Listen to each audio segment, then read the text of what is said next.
Aquel pueblo que no conoce su historia está condenado a repetirla.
No fue la primera vez que nos hablaron de la dictadura. Teníamos 11, 12 años, menos capaz.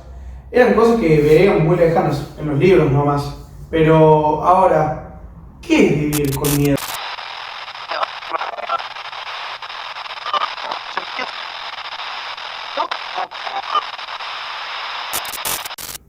Entre 1976 y 1983, Argentina vivió de los periodos más oscuros de su historia. Más de 30.000 personas fueron desaparecidas, torturadas, algo escalofriante.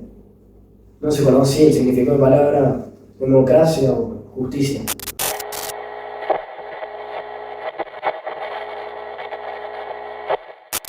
¿Podemos construir memoria con nuestras propias palabras sin repetir fórmulas?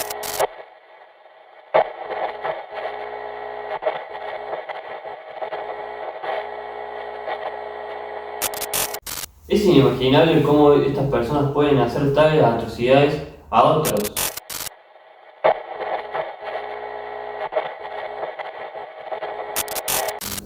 ¿Lograremos algún día empatizar con estas 30.000 historias?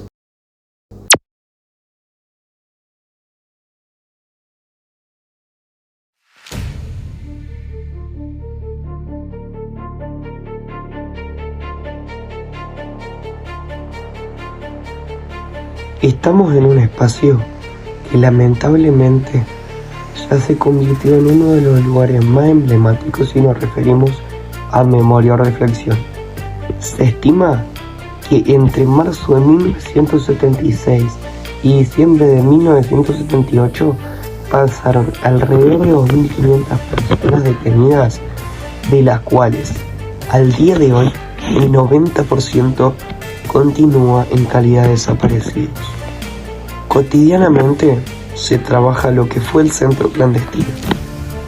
¿Y qué tiene que ver aquello con lo que hoy nos pasa? Las oficinas, como los militares se referían a las 5 habitaciones dentro de la cuadra, resulta ser que era algo así como el comienzo y el fin, la entrada y la salida del campo de concentración.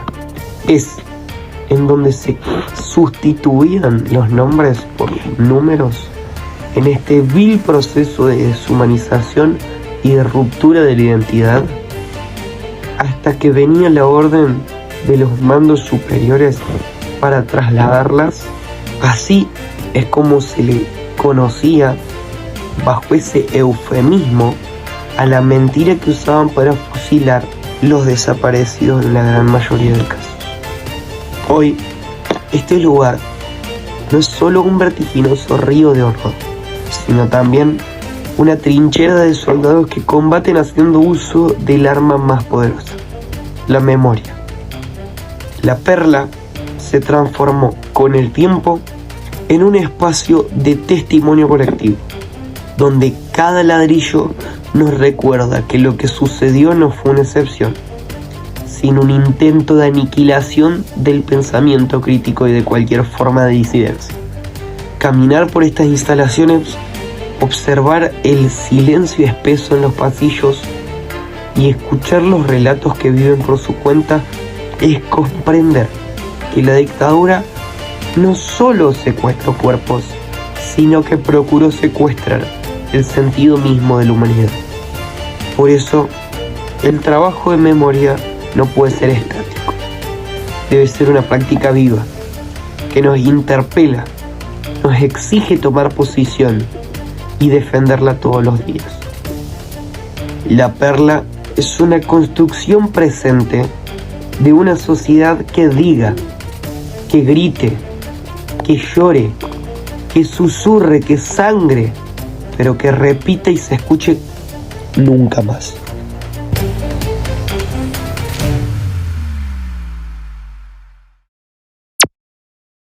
Hola, buenas tardes. Este es el primer episodio de Recreando la Historia. Acá estamos en La Perla, un lugar muy importante para lo que es la historia argentina, ¿no? Y todo el contexto de la dictadura. Uno de los centros clandestinos más importantes, el más relevante de Córdoba y uno de los más importantes y fundamentales en lo que es la historia argentina.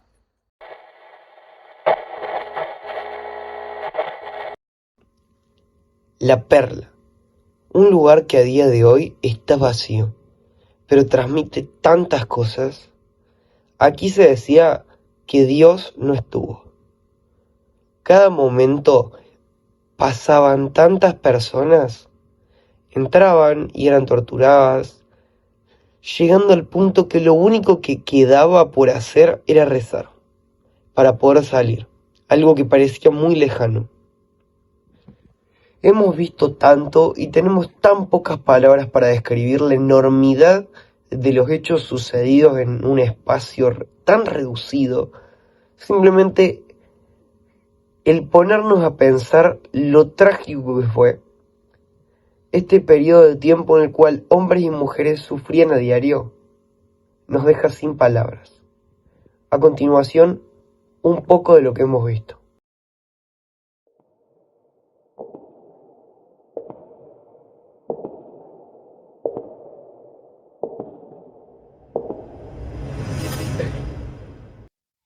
¿Cómo están? Acá para el público de Redactando la Historia, en el playón de lo que es el centro de detenciones La Perla. Nos encontramos con un ambiente súper pesado, súper denso. Se sienten las almas recorrer por este espacio. Y la verdad es que dudo que para pocos este lugar le dé lo mismo. Acá nos encontramos con las primeras historias contadas por nuestro guía, ellas Silvina Parodi, Carlos Dambrá y el señor Di Trofino. Historias que plantean preguntas. No hagamos mirada gorda ni ciega. Por favor, recreemos la historia. Silvina nació el 19 de noviembre de 1955 en la ciudad de Córdoba. Conoció a Daniel Francisco Orozco. Se casaron y juntos esperaban un hijo. Estaba embarazada de 6 meses y medio. Cristina, como le decían sus compañeros, militaba en la Juventud Guevarista y en el Partido Revolucionario de los Trabajadores. Fue secuestrada la tarde del 26 de marzo de 1976 en su domicilio en el barrio Alta Córdoba de la ciudad de Córdoba, junto a su marido. Ambos fueron llevados al centro clandestino de detención, tortura y exterminio de La Perla. Carlos nació el 12 de agosto de 1953 en la ciudad de Altagracia, provincia de Córdoba. Era profesor de educación física y trabajaba en una fábrica de parabrisas. Militaba en el Partido Revolucionario de los Trabajadores, Ejército Revolucionario del Pueblo. Fue secuestrado junto a su novia el 20 de noviembre de 1976 en la terminal de ómnibus de la ciudad de Córdoba. Permaneció cautivo en los centros clandestinos de detención, tortura y exterminio Campo de la Ribera y La Perla. Los responsables de su secuestro y desaparición fueron juzgados el 25 de agosto de 2016 en la sentencia del juicio megacausa La Perla, La Ribera D2. Tenía 23 años. A día de hoy continúa desaparecido. Tomás nació el 10 de abril de 1939 en la ciudad de Córdoba. Se enamoró de Negrita, se casaron y fueron padres de 4 hijos. A Tomás le gustaba el asado y el buen vino entre amigos. la música de cine, la bossa nova y disfrutaba de todos los momentos compartidos con su familia. También le gustaba el fútbol, era hincha del Club Atlético de Belgrano de Córdoba. Quienes lo conocieron destacaban de él su trayectoria de militante coherente y el compromiso con sus compañeros, su honestidad, su inteligencia, su alegría, su optimismo ante cualquier situación por difícil que fuera. Fue secuestrado a la salida de su trabajo el 30 de noviembre de 1976. Permaneció cautivo en el centro clandestino de detención, tortura y exterminio La Perla. Los responsables de su secuestro fueron condenados el 25 de agosto de 2016 en la mega causa La Perla, La Ribera de 2. Tenía 37 años y aún continúa desaparecido.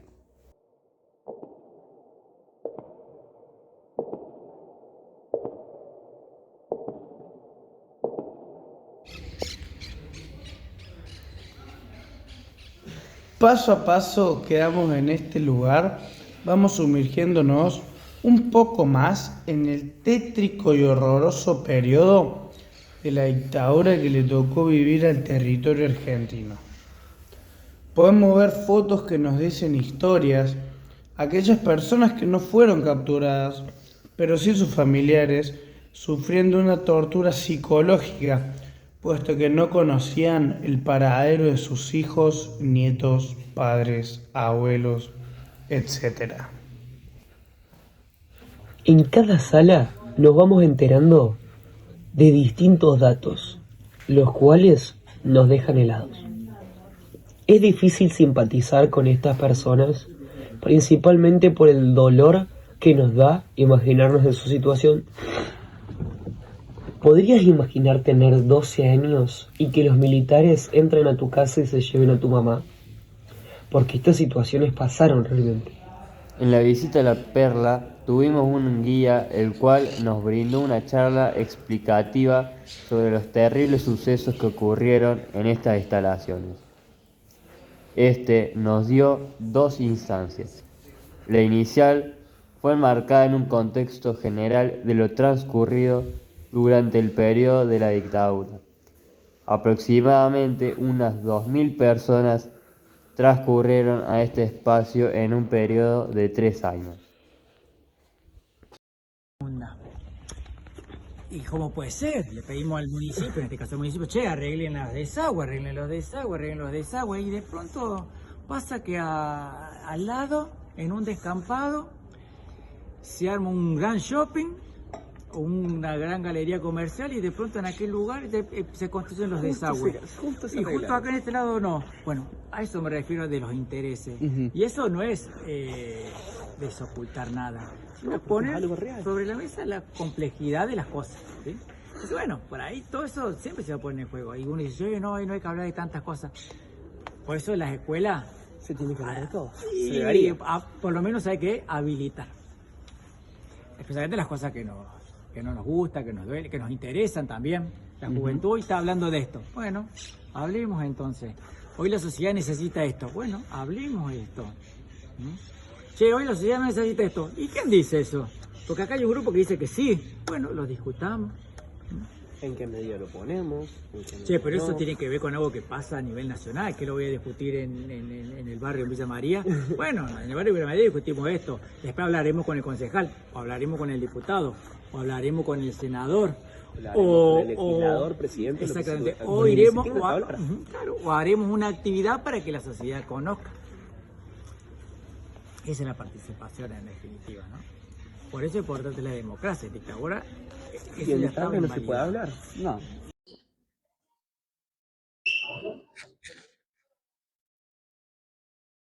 Qué profundo pasar por acá, un pasillo de memoria se podría decir, de identidad.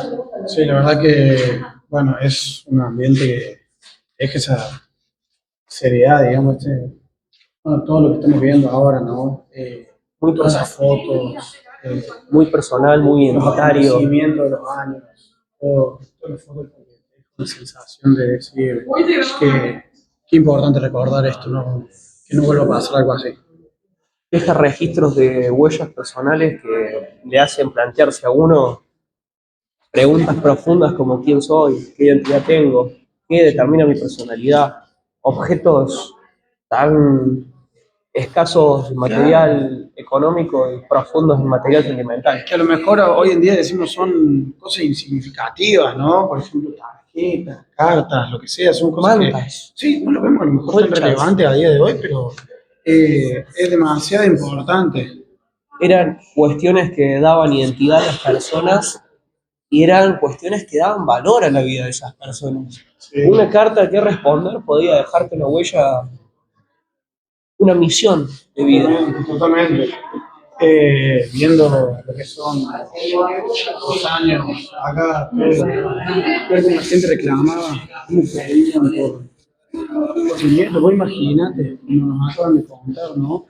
Una abuela que a día de hoy falleció ya hace 2 años, en octubre se cumplen 2 años, vivió hasta el último minuto de su vida buscando a su nieto. ¿Cómo puede ser que una persona tenga que pasar por eso? Misiones personales imposibles de sanar. Totalmente.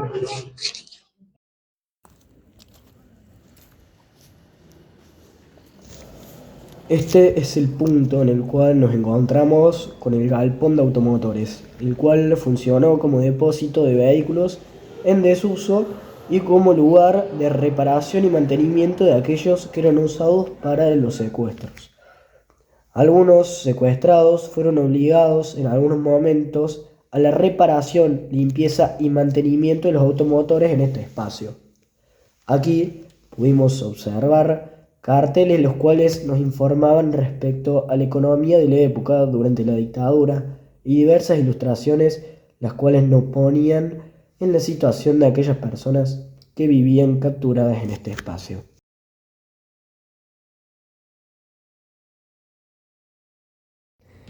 En estas casas funcionó el Departamento 2 de Informaciones, que era el departamento de la policía vinculado con la persecución política entre fines de los 50 y principios de los 60, más sistemáticamente a partir del año 72. Este fue un centro clandestino de detención, pero también fue un lugar público, porque siempre siguió siendo una dependencia policial hasta el año 2006. Sobre este lugar era sobre el que menos testimonios había. Además, las personas no habían podido volver a ingresar a este espacio recién hasta ese momento. Y el espacio, definitivamente, había sido muy modificado. Hay muchos vectores, como por ejemplo la catedral. Las campanas de la catedral que han ido ayudando en ese trabajo de memoria, como la recopilación y sistematización de los testimonios. Mientras observamos la catedral y el Cabildo de Córdoba, es imposible no detenerse a pensar en lo que se escondía a metros de estos símbolos históricos. La D2 funcionaba justo en pleno centro de la ciudad, dentro del mismo edificio de la jefatura de policía. A simple vista, nadie imaginaba que detrás de esas paredes, en pleno corazón de la vida urbana, se cometían las peores atrocidades del terrorismo de Estado. Estaba integrada al paisaje cotidiano, oculto a la vista pero presente, rodeada de iglesias, plazas y comercios, en el mismo lugar donde la ciudad seguía su curso, indiferente o paralizada por el miedo. Esta era la entrada. Se pueden ver huellas a cada lado de la puerta. Cada una de estas está dibujada con los nombres de los desaparecidos. Ya adentro, en la primera habitación del lado izquierdo, se encuentra la policía. Desde acá para adelante se distribuían a las distintas habitaciones, oficinas, celdas, salas de interrogatorio, todo con apariencia de normalidad. Pero adentro se desplegaba el mecanismo del horror. Me arrastraron por el suelo, me metieron en una habitación fría. Se lee en una de las paredes, no es una frase suelta, es memoria viva. Acá perdí la noción del tiempo, dice otro testimonio. Las ventanas cerradas, el aislamiento, la violencia sistemática, todo buscaba borrar la identidad. Este lugar fue elegido por su ubicación estratégica, en el centro mismo de Córdoba. integrado al funcionamiento institucional. La D2 no estaba escondida, estaba a plena vista. Prohibir un libro es más que censurar palabras. Es intentar borrar ideas, pensamientos, memorias. Durante la dictadura, miles de títulos fueron vetados, perseguidos, quemados. Eran vistos como peligrosos, subversivos, simplemente por proponer otra forma de pensar. Esa fue una de las tantas formas en que se violaron los derechos humanos en Argentina. No solo a través de la desaparición forzada, la tortura o la cárcel clandestina, sino a través del silenciamiento cultural. Se quiso imponer un pensamiento único, eliminando todo lo que lo desafiara. Leer era un acto de rebeldía, pensar un peligro. Yo particularmente, en mi caso, tengo mi papá, nació en el 65, tiene actualmente 60 años, va a cumplir 60 años, y mi mamá, que nació en el 73. Ambos vivieron el periodo de dictadura, principalmente mi papá, que lo vivió durante el periodo de la adolescencia, mi mamá era un poco más chica, y estoy bastante cercano, digamos, a todo lo que es este tema, porque es algo que me llama mucho la atención, que la verdad es que me da mucha bronca, por así decirlo, ¿no? Esa sensación de decir, no había necesidad de desaparecer gente, de hacerla sufrir, no solamente a las personas que hayan desaparecido y torturado, sino también a todos los familiares que estuvieron años y años buscándolos. Queríamos saber también más o menos, en base a esto, cómo ves a la gente hoy en día, si la ves también cercana, o es como que ya lo va dejando de lado, como me dijiste anteriormente, 50 años, ya pasó mucho. Queríamos saber si suele venir mucha gente, o más o menos poca, de qué rango etario, por así decirlo. En realidad, por suerte, cuando nacen los sitios de memoria, allá por el 2007, nace con un conjunto de medidas como por ejemplo el aval desde el Ministerio de Educación de hablar de la historia reciente de los colegios. Y eso le da herramientas a docentes para hablar y traerlos acá, digamos, porque muchas veces, viste, sino que se habla de, bueno, están adoctrinando, bueno, pero es historia, ¿no? Sí, claro. Entonces pasa en muchos otros lugares donde no existe este tipo de leyes educativas, que es mucho más fácil avanzar contra estas cuestiones relacionadas a derechos humanos y memoria. Entonces nosotros recibimos, por ejemplo, tenemos un área de pedagogía, no sé si en la escuela ustedes nos recibió alguien. Sí, nos recibió... ¿Mati? Yo no recuerdo el nombre. David creo que era. Gabriel. Ah, y Gabriel. Tenemos una, exacto, todos los sitios tienen áreas de pedagogía que reciben grupos. Por ejemplo, nosotros acá ya tenemos el límite superado, entonces eso quiere decir que los coles vienen. Pueden ser coles, pueden ser gremios, pueden ser... Sí, instituciones X. Claro, incluso grupos estudiantiles, ni siquiera tiene que ser una institución. Entonces, bueno, vienen mucho gente suelta, acá viene más que en La Perla, porque acá el centro está acá nomás, Sí, entonces salís a comprar zapatos, tenés media hora hasta la próxima cita y pasas por acá. Claro. Y vienen bastantes extranjeros también.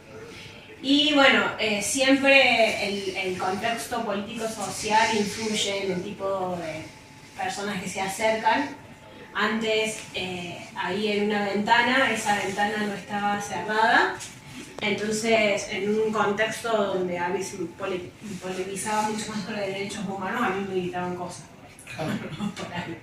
Entonces cuando hay ciertos discursos que circulan negando los hechos, se pone un poco hostil. Te hacemos una última preguntita porque ya estamos medio jugados con el tiempo. Una cosa que se planteó respecto a acá al D2 es, ¿cómo es? El hecho de si este lugar estaba en el centro de la ciudad, al lado de la capilla, en pleno centro, ¿cómo puede ser que no se haya escuchado a la gente sufrir acá? Sí, hay... nosotros estamos en medio de un pasaje en pleno centro, el pasaje estaba cerrado, no se podía deambular por acá. Y nosotros siempre recordamos de que el golpe se da a través de un proceso. nosotros hablamos de terrorismo de Estado y de golpe de Estado. Puede haber terrorismo de Estado en democracia. Si secuestran a gente, o lo que está pasando en muchos países con los migrantes, que los agarran y los llevan sin ningún tipo de juicio previo, eso va contra garantías. Sí. Entonces, acá empezó así.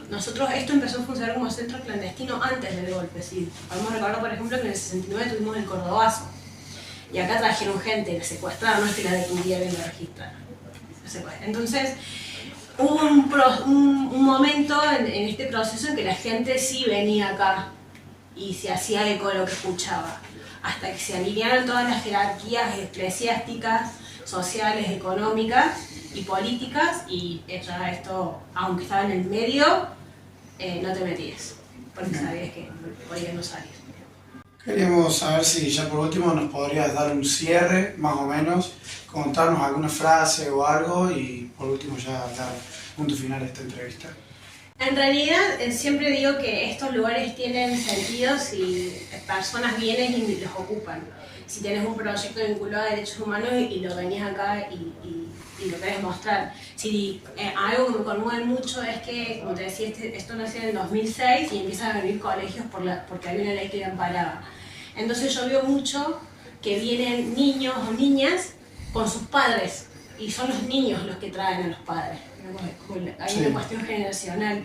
Y me parece que eso es lo importante, que venga gente nueva, que otros tomen la posta, que hay derechos humanos, no solamente es memoria, es también cuestiones relacionadas a las diferencias sociales, diferencias de género, cuestiones ambientales.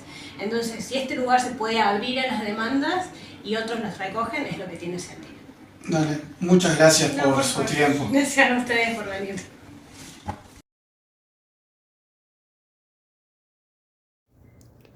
Uno de los fenómenos más visibles de este periodo fue la inflación, que lejos de moderarse bajo el régimen militar, se mantuvo a niveles altísimos. En 1978, ya en plena ejecución del modelo de estabilización, la inflación se ubicaba en torno al 176% anual.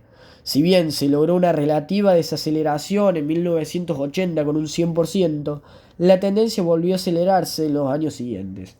131% en 1981, 165% en 1982 y un desborde absoluto del 343% en 1983.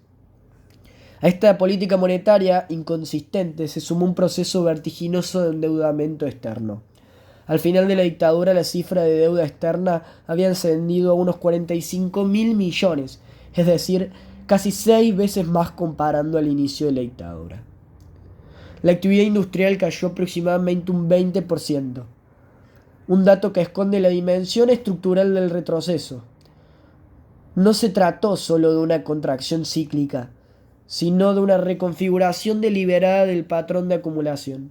Sectores clave como la industria automotriz, la metalurgia y la textil sufrieron cierres masivos, pérdidas de empleo y descapitalización. Esto se combinó con la apertura comercial que permitió la entrada indiscriminada de productos importados. Lo más aterrador de todo no era quien daba la orden, sino quienes obedecían sin reprochar nada. Esta obediencia a ciegas era lo que alimentaba la estructura militar, permitiendo así que se pueda secuestrar, torturar y callar a las personas. En aquel momento, tener pensamiento crítico, pensar por propia voluntad, era una amenaza, pero a día de hoy es una responsabilidad. Cuando escuchamos a algún militar decir «yo hice mi trabajo únicamente», deberíamos responderle «¿pero a cuenta de qué?». En la dictadura se rebasó todo límite de la moral humana y se arrebató desde el primero de los prorrateos de la libertad hasta solo dejar aquel sentir inquebrantable que solo los seres conscientes de sí mismos son capaces de percibir.